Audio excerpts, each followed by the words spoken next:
There's another white guilt original sin lie that we came to America and we started killing all the Native Americans. No, we just joined in on the fun. We did. They were killing each other like crazy. Yeah, man. The Native Americans were gonna... They were just about to genocide themselves. We just got here right as they were about to do it. Like, that's so crazy, man. That is so fucking insane. What the fuck do you even say to that, man? Yeah, some Native American tribes were violent and imperialist in nature. And so therefore they were inevitably going to genocide themselves. Yeah, man. For sure. Welcome back. It's the J-Star broadcast. New Asmongold racism just dropped. Yes, let's go. Ancient DNA has been very disruptive to conventional understanding of the past, because after the Second World War, there had been a reaction where people said this initial idea that people had in the beginning of the 20th century, when people would see new types of pots, this is the arrival of a new people coming through invasion. Sorry about this. Like, I have a big volume problem. I apologize. Been a reaction where people said this initial idea that people had in the beginning of the 20th century, when people would see new types of pots, this is the arrival of a new people coming through invasion or through movement. And that was used by, for example, the Nazis to argue that these were spreads of Aryans moving across the landscape. And the reaction after the Second World War was to say, we don't know this. And in fact, when you see the arrival of new types of material culture, pots, for example, or tools, or ways of organizing life, what you might be seeing is more the spread of culture. You might be seeing, for example, something like people copying use of a cell phone, or something like this. How could there be a big movement of people? You're looking at densely settled Europe with well-developed agriculture. How could it be that new people coming in from outside will unseat these people, disrupt these people? But then you look at the genetic data, and there's a 50%, 70%, 90% population disruption. What happened when... Man, he's saying that mass migration is causing a lot of these problems, like historically. We had these findings was some of our archaeologist co-authors really just were very distressed by the implication. Why? You're really surprised that... Like, what did you think happened? Isn't it? Oh my god. It's an Okay. Alright, hold on. Let's look at this again. People said this initial idea that people had in the beginning of the 20th century, when people would see new types of pots, this is the arrival of a new people coming through invasion or through movement. And that was used by, for example, the Nazis to argue that these were spreads of Aryans moving across the landscape. And the reaction after the Second World War was to say, we don't know this. And in fact, when you see the arrival of new types of material culture, pots, for example, or tools, or ways of organizing life, what you might be seeing is more the spread of culture. You might be seeing, for example, something like people copying use of a cell phone, or something like this. How could there be a big movement of people? You're looking... People copying use of a cell phone. All he's saying so far is that, like, new people bring new technology. Right? Like, he was saying pots. Right? Like, different cultures might use different pot shapes or materials for pots. Okay. All right. That's not really new information. Yeah, densely settled Europe with well-developed agriculture. How could it be that new people coming in from outside will unseat these people, disrupt these people? But then you look at the genetic data and there's a... Unseat these people, disrupt these people. But then you look at the genetic data. So this person is saying that that immigrants moving to a new country fucking makes everybody non-white is what 50%, 70%, 90% population disruption. What happened when... Wait, 50, 70, 90% population disruption. Population disruption. Man. He's saying...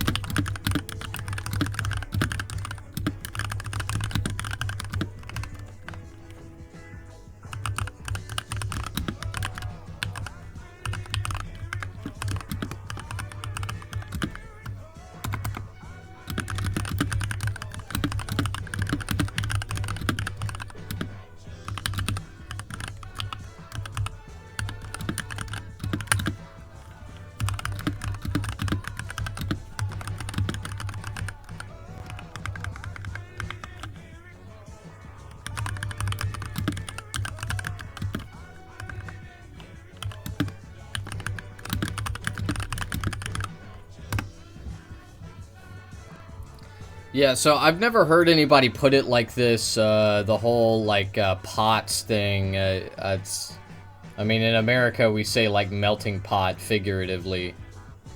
What he was talking about here is he's basically saying that there were waves of migrants in the early 20th century, in the late 19th century, all across Europe, and yeah, you did have a massive population disruption, but I don't think it's usually measured by percentage. That mass migration is causing a lot of these problems, like historically. We had these findings was some of our archaeologist co-authors really just... No, that's not what he's saying. He's saying that migration causes problems. When did he say that? When? were very distressed by the implication. Why? You're really surprised that... Like, what did you think happened? Isn't it? Oh my god. It's an inconvenient... Dude, this is so sad. One way or the other, you have some kind of people who expand demographically and displace people somehow, rapidly displace people over a period of well less than a century. How do you think that large groups of people are displaced over such a short period of time? Well, I wonder. Magic? Yeah, it's magic, exactly. Today in Colombia, 95% of the Y chromosomes are European, 95% of the mitochondrial DNAs are Native American. We know what happened there. It wasn't friendly, it wasn't peaceful, it wasn't nice. That's right. We really don't know what the past was like until we actually look at it and have hard data telling us. I'll give you a little bit of a surprise. The past is exactly like that. Every single instance where one culture was interacting with another one and there was a massive power disparity, the other culture probably doesn't exist anymore. That because they killed them. That's what happened. That's what it's like. Our guesses, our models, are including many of mine, are likely to be wrong because we can see that, because when we have hard data, we're surprised. History constantly repeats itself. Yeah, it's insane for me to see this. It wasn't peaceful. It wasn't friendly. It wasn't nice. Yeah, 11 million people have been talking about this, right? And full episode, the consensus was thinking completely artificial from the start. Ancient sources made it very clear what happened, but modern historians didn't like it because it didn't fit with their worldview. So they made up elaborate theories of peaceful assimilation. DNA proved them to be liars. So, and by the way, this is the reason why you don't get more research on things like IQ in the different countries in the world. This is the reason why you don't get more research about these other topics that are politically incorrect. It's not because people don't want to know the answer. It's because they already know the answer. That's the real reason. So much of the intellectual, and they don't want anybody else to find out about it. And it doesn't follow the narrative. Yes, exactly. Even the Old Testament tells about this. Yeah. Why does everyone want to conquer? Because it's fun, I guess. Like, I don't know. Like, I mean, fuck. So much of the intellectual energy in Europe and the U.S. was wasted by advancing comfortable lies rather than facing hard truths. Knowledge and understanding have been set back at least 100 years. Because the progressives taking over the academy and we aren't free yet. That's true. Absolutely. Lawrence Keeley exposed what liars archaeologists are decades ago. These pieces of crap are more interested in their agendas than they are the truth. The peaceful savage has always been an obvious lie. The grant system has destroyed research. Absolutely. And oh my god, the archaeology community actually think that early humans were peaceniks. It's really sad. Americans did this more humanely than one native tribe conquered another. What is this? Jesus. Holy. American settlers did this more humanely. Yeah, by killing all of them. Yeah, by genociding the native, the indigenous population. Wow. You're right for the wrong reason. Not born stupid. It's lack of education and our culture. Well, I think that I don't think this has anything to do with like being stupid or not. This is it's an ideology, right? And so basically what they do. So this is the reasoning, and this is what people like to do.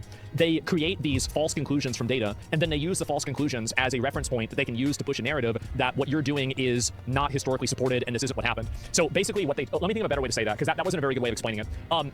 So there has been an ongoing and a very common push to try to create a unique evil that is being ascribed to Europeans and Americans, and basically just white people, anybody in Western culture, that we have a uniquely bloody history, and the way that we approach things is problematic by default because we are these conquerors, we've killed bunches of groups of people, and like we're this evil group of people. But what happens is that whenever you look at the archaeology, you'll see that actually everybody did this. This was very common because this is how people are. It's not like white people don't have a monopoly over this. Everybody did this. So whenever you have the nobody's saying that these things are uniquely white or whatever. Whiteness isn't real. There is no fucking white people. There are white passing people, but there is no unified white collective. There isn't. Okay, whiteness isn't a nationality. It's not an ethnicity. It is a racial category. And we are not unified under it. We white people, like I don't belong to white people, right? I don't like, that's not like my group. And nobody is. It's nobody's group. Black people, on the other hand, as a racial category, they are more unified, right? Black Americans. Okay, because of the history of discrimination, but that's a whole other topic. Okay, we're talking about like whiteness and settlers. Okay, so it's not that we're white so we're guilty. It's that generally, depending on who you are, but our ancestors, and it's not your fault, okay, it's not your fault, but your ancestors did bad things, and they created the now times. Okay, so the things happened back then, right? And now we're in the today time. Okay, and the things are the way they are. And we are just accurately describing them. And also at the same time being proactive about maybe what we could do to fix it. Okay, like the indigenous population in this country was genocided. And that's just a fact. Okay, they're still here. There's still many of them here, but their conditions, their material conditions, are a result of that historic genocide. Okay, similarly, black people in this country, black Americans, suffered 400 years of chattel slavery, right, enslavement, and then more decades on top of that of Jim Crow. And in these racist institutions, although we have softened them somewhat, in some ways they've actually, grown exponentially and dangerously. But these systems of oppression against black people still exist. And they're also being used against white people as well, at an increasing rate, at an alarming rate. So, interesting. The geology, I guess not geology, the archaeology that's unveiled, and people see this to be true, then you realize that the white guilt original sin from colonialism or from some other form of control is actually just the same thing that everybody else did. Yeah, you don't need to feel bad because of colonialism. Not at all, okay? Unless maybe if you're like British, I don't know. I'm not British, okay? I'm not gonna speak on that, but like, I'm just saying, man. But anyway, it's not any individual's fault that is alive today. Okay, it just isn't. The past is the past. All we can do is talk about the results and how we can, work on the things that are happening today. We're the only ones that are living in a culture that has to constantly apologize for it. And that's really what I think this is showing.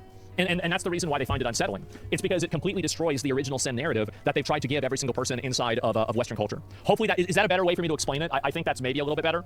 And you know what, the Korean slave trade? Well, I don't know about that. I mean, of course, the Koreans probably had slaves. I mean, no doubt. Every race has done awful atrocities. Exactly.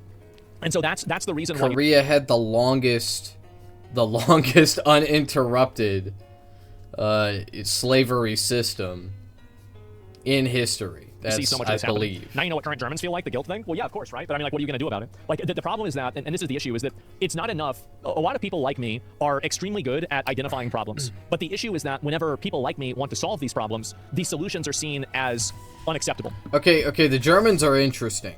The German case is interesting because the Nazi ideology was even less liberal, but like not in a good way. Like the Nazi ideology was even more racist and based on racial purity than the American system, in my opinion. More overtly, right, about eugenics, and consequently they did unspeakable crimes of unspeakable scientific, if you want to call it that, experiments.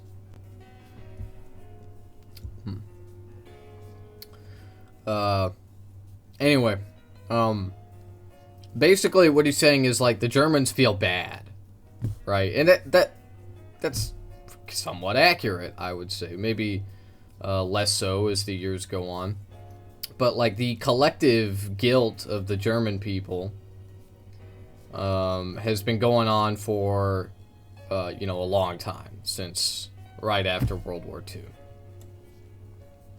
And it's not the same with America. We didn't really have a period of guilt at all. Okay, it was because there was no violent end to our racist institutions. In fact, they never ended at all. They only morphed and changed, evolved through civil demands. All right, like I said earlier, they softened somewhat. They also adapted to new regulations, new standards. That's what happened. Okay, but anyway, Americans never really like felt guilt for real. Not in the way that Germans do. And that's just because, like, in America, we scientist of supposed into rights. Yeah, I need glasses. Thought I could read that YouTube title, but can't. Oh shit, it's actually scientist. Wow, so basically what he's saying is he doesn't feel bad about non-whites suffering because other countries did the same thing. Yeah, I mean, that's pretty accurate. That's pretty accurate. He's saying that, maybe not countries, other races, other racial categories, other cultures, other ethnicities throughout history have done bad things. They've done bad. Okay, which is accurate. It just doesn't really erase what is happening today. That's the main issue. You have to accept radical solutions if you want to solve radical problems. This is a radical problem. This is a systematic radical problem that's been going on for 50 years. And again, Elon talked about this. Ancient cultures were extremely violent, not the peace-loving ecologists at all. Duh, of course. And for decades, prehistorical evidence was forced through a left-wing theory filter. Exactly. People like this, what they do is they control data, and then they use data as a reference point to justify things. Let's say unethical, not unacceptable. Well, I don't even think what I advocate for is unethical. I think it's extremely ethical. But it's specifically used against white people because they're succeeding. No, it's extremely unethical. It goes against everything that America stands for. So why is it non-whites do bad things we must be eradicated? Because you're not white? Yo, why do racist people want to eradicate brown people? Like, yeah, it's because they're not white. It's because they are racist people.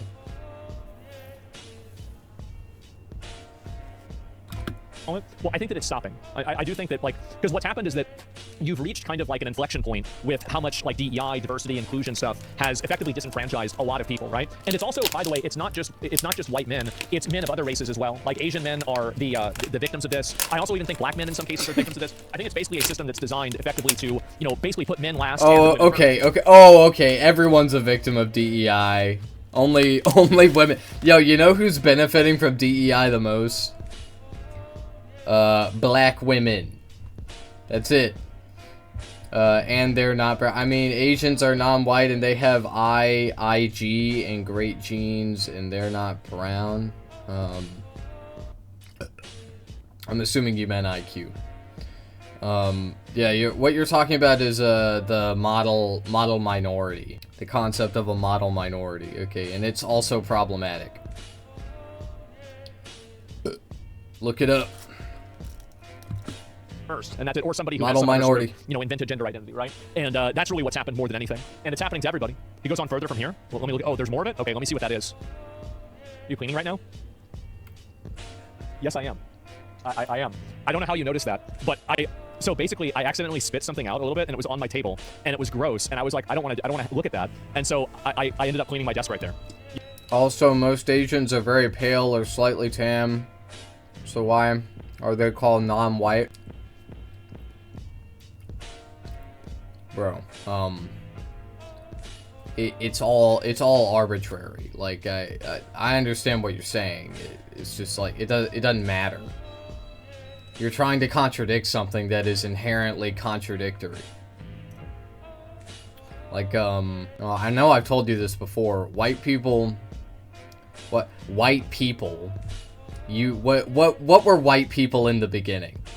When people first started talking about whiteness. Okay, about 150 years ago. A little more. 175 years ago. The answer is white people were British and French. That's it. Okay, white people were they had British ancestry, they had French ancestry.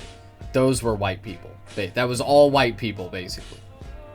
Everybody else was black. If you and I went to Korea, they would look at me the same way they look at you. They would accept you as if... Oh, they would not look at me the same way they look at you. They would accept you as if you're their family.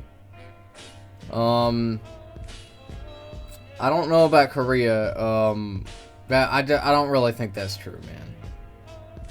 You know, I'm not saying that they would like look at us the same. Like the white exceptionalism is universal.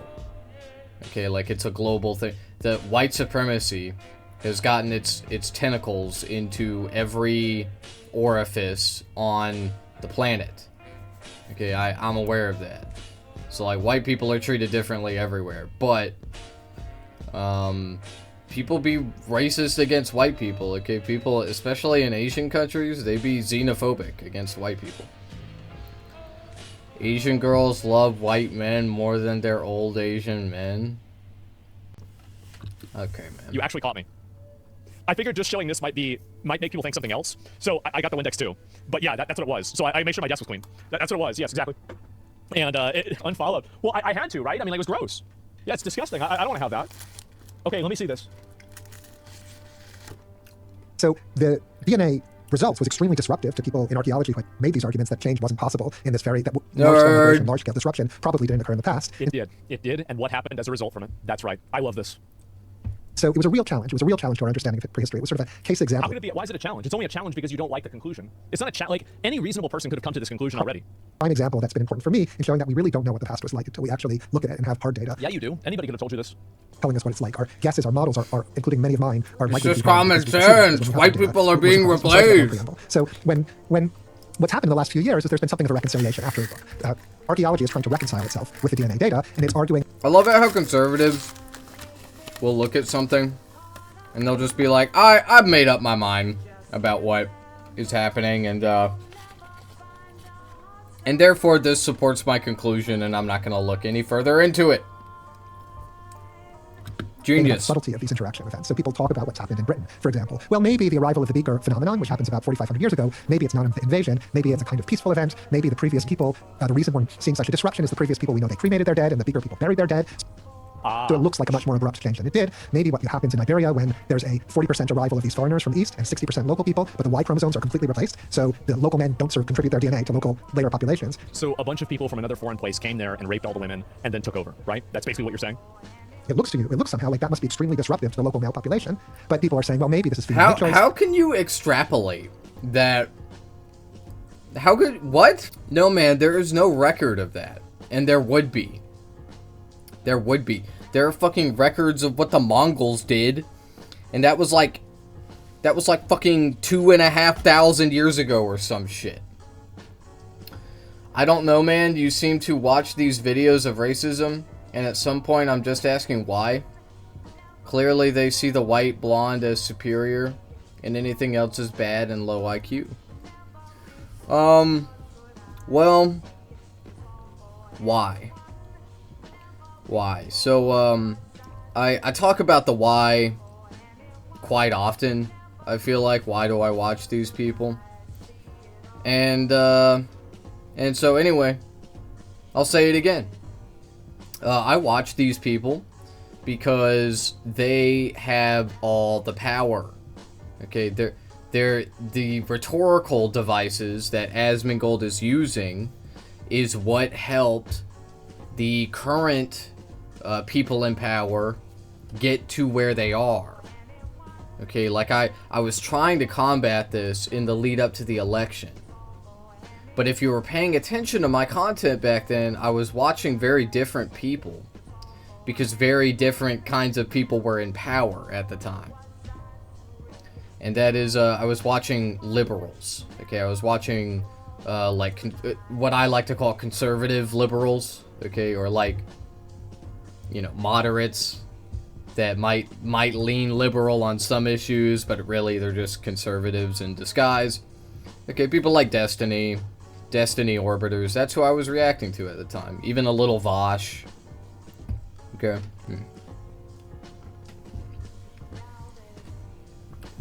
When Trump won the election,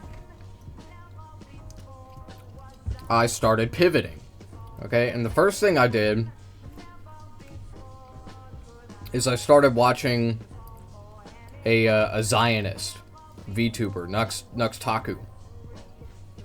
But I slowly started to realize that there was no point, because he doesn't represent any major voting bloc anymore, because everybody is anti-Israel. His whole thing was like, I'm a conservative, I'm like MAGA, but I'm also like, I love Israel.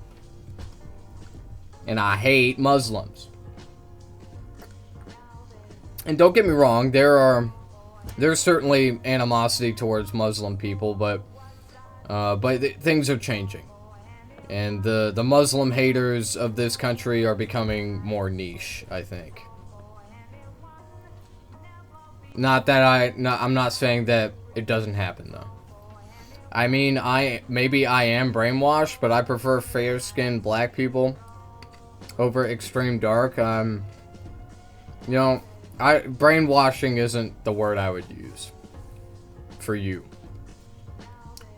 But sure, I get what you're saying. Every ethnicity prefers fair skin or white passing. No, man, that's not universal. I mean, what do you mean every ethnicity? Every ethnicity prefers. You're basically saying everybody prefers white people or lighter people. And I think that generally that is somewhat accurate, but certainly not across the board. And I don't think it is as overwhelming or as blanket of a consensus as you think it is. Right? At least not as you're making it seem. You will never see an Asian, Hispanic, etc. sitcom that is dark. We find light complexion or white passing as perfect. Like I said, 100% look at Jews. Look at how Jews are portrayed in the media. Why are the black Jews or dark ones or the Muslims, Israelis? They show the poor victim families that are white. Israelis are white. They're European. Jews are not white across the board, of course. The ones in Israel are, though. Maybe this is... It's female mate choice? Wait a minute. You think that female mate choice existed 4,500 years ago? Female mate choice barely existed 500 years ago. Are you fucking retarded? This is so pathetic. How can you possibly say this? Somehow kind of not what you think it is. Maybe it's not what happened 4,000 years later amongst the descendant of the Iberians in the Americas, where today in Colombia, 95% of the Y chromosomes are European, 95% of the mitochondrial DNA are Native American. We know what happened there. It wasn't friendly. It wasn't peaceful. So the one time, and this is what I think is so funny, is that the one time that you do know what happened, you automatically assume that it's the Europeans that were evil, that were raping and killing all the Native American women. But in the other instances where you don't know, instead of just assuming that in every single one of the instances where this is that's just a fact. That's just a documented. It's not that like it's not that there's like speculation. We're speculating and like it's up in the air. Like no, that happened. Okay, that's like a real. What you are saying, what you are talking about, is not documented. Okay, at all. You're saying that like brown people, or whoever it fucking was, I forgot, went to Europe and like raped women.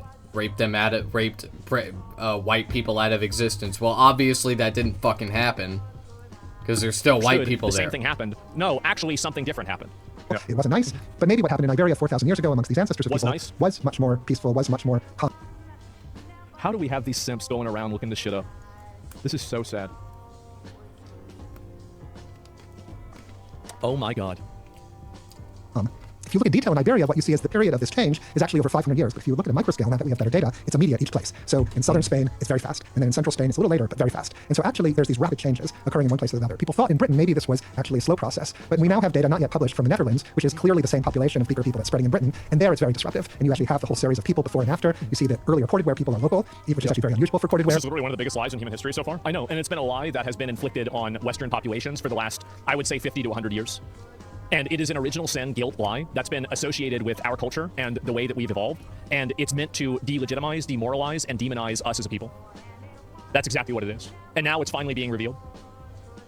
There are actually local people adopting the religion of the corded ware, but mostly local ancestry. And then the Beaker arrival is incredible disruption. There's almost no continuity, very little continuity. Yeah. So probably what's happening with the Beaker individuals is one way or the other, you have some kind of people who expand demographically and displace people somehow. Somehow, how did this happen? Oh, wow, it's the magic. Oh, look at that. Why are all these piles of bones? What's this? Rapidly displace people over a period of well less than a century. And do we know whether Well, less than a century. How do you, like, I mean, really, why are you not just immediately direct about this? Like, how do you displace people over less than half of a century? What motivates a person like this? Approval. Social approval. because more modern versions of this, when Cortez goes over to the New World, he's like serving field. Total fucking G. After, this guy, Hernan Cortez, was sailing back and forth with his wife and his mistress on the same boat. The same boat.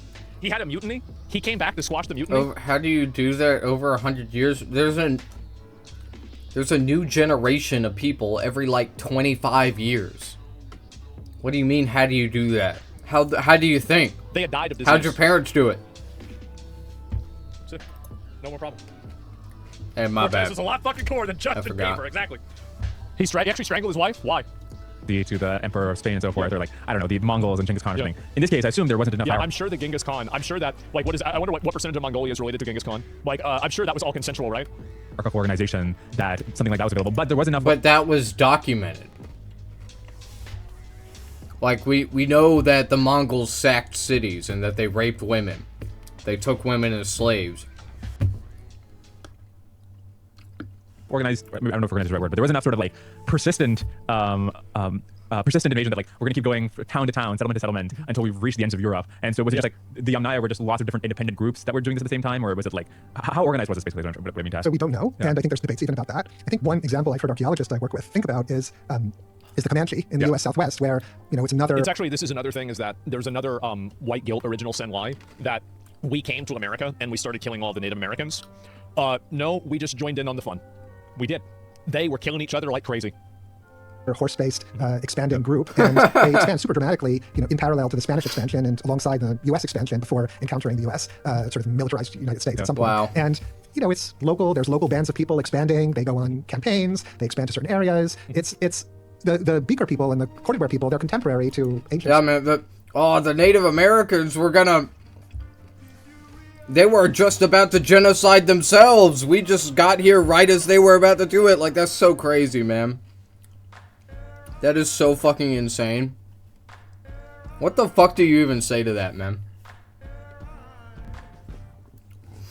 Yeah, some Native American tribes were violent and imperialist in nature. And so therefore they were inevitably going to genocide themselves. Yeah, man. For sure. A lot of the, You think we third-partied them? I think that we debuffed them. We debuffed them and then just kind of let it play out. That's kind of what happened. Egyptians that we actually have written history from. It's not so. My understanding, like, this is like a very limited historical understanding, and so like I'm not sure if this is really true, but I've read about this a little bit. Is that my understanding is that they were already experiencing a rapid population decline before we even started arriving there in like large numbers. Like, this is already something that was happening based off of archaeological like findings, and I think that us being there obviously accelerated something that was already happening. Yeah, but genocide is systemic. It's institutional. So yeah, they were dying of smallpox because white settlers brought it. Okay, that part wasn't the white settlers' fault, I will say. Okay, they didn't even know about germ theory. Okay, they didn't even know. And the whole thing about like smallpox blankets it's a myth. You can't spread smallpox through blankets. Okay, but anyway, it was disease that started like rapidly killing the indigenous population, but then also there was a genocide on top of that. That a genocide is in fact what happened. It was genocide. As far as I know, last time I looked into this, is like I was talking to like friends of mine, like maybe like almost 10 years ago. So like they might have found more about this since then. And I don't know even really when we learned about it, like when that was written. But like yeah, no, this is like I don't even think that they really entirely know why. They weren't writing, but they were contemporaries of these people, not so much far to their south. Right. So we really don't know what was going on. But if you were part of a community where there is a culture where, say, the males, as we think from reconstructions from Indo-European myth, which is probably the class of cultural shared knowledge these people were operating from, because we think these people were the spreaders of Indo-European languages in this part of the world. If you think about this as a world where at a certain age males would band together and go on raiding parties and so on, and that would Wait, if you think, you mean like what so you're acting as if this isn't obviously what happened? Wait a minute. maybe settle down later in life. You can imagine a process where built into the culture you have a process of expansion, exploitation. Duh, of course. One thing that's really interesting that has actually emerged in the last years and was not really sort of strong at the time that I wrote my book was an understanding of the relationship between the Yamnaya and groups like the Cordillere and the Beakers. So the Yamnaya are these groups that thrived between about 5,300 and 4,600 years ago in the steppes north of the Black and Caspian Seas. They're probably the first people to domesticate the horse, or that's arguable. And they use the horse and the cart, which was... What the fuck is this cognitive dissonance? Well, they just don't want to... The thing is that, again, it's an entire ideology built around this. I don't know how much more someone will look at it. I was going to look at a couple more minutes. Invented and the wheel to this is exploit the open steppe lands and be able to economically expand much more rapidly. They're the world's first extreme mobile pastoralists, but they can't get further than the steppe. So they expand into Europe, they expand into the little island of the steppe that's in the Great Hungarian Plain in the Carpathian Basin, and they stop. They can't expand their way of life to... yeah, I wonder why. Probably because they can't. That's how you get retarded. This guy teaching made up history. Well, that's what they do, right? Is they make up fake history, they teach people the history, and then they say, well, look at the science, and then they make up the science, and then they say, you're stupid for not listening to their science, when it's not science at all. They just made it the fuck up. That's really what's been going on for a very, very long time. Oh, they made it up! Oh, there is no evidence! After the Second World War. Yeah, man. Yeah, genius. Okay, anyway, moving on.